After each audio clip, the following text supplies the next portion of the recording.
During World War II, as the tides of battle turned against Japan, the country adopted one of the most infamous and desperate military tactics, the kamikaze attacks. These suicide missions became a significant part of the Japanese strategy during the Pacific War, particularly in the later stages, when conventional methods were failing. The word kamikaze translates to divine wind, a reference to ancient typhoons that protected Japan from Mongol invasions. However, during World War II, it took on a new and deadly meaning.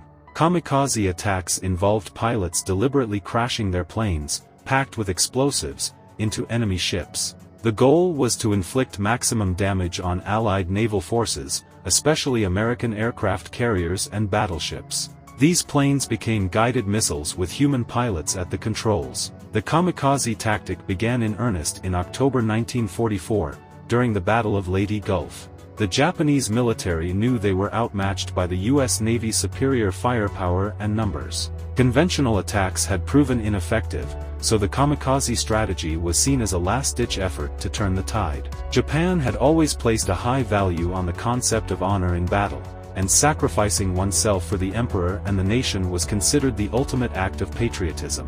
Kamikaze pilots were often young, barely trained, and flown in older or makeshift aircraft.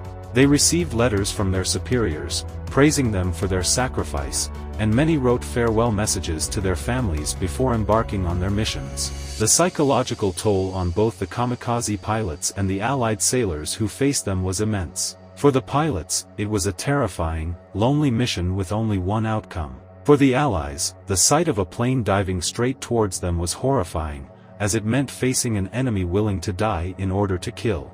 These suicide attacks were brutal and effective, causing significant damage to the U.S. fleet. Over 3,800 Japanese pilots died in kamikaze missions, sinking or damaging around 300 Allied ships. However, despite the damage inflicted, kamikaze attacks could not turn the tide of the war.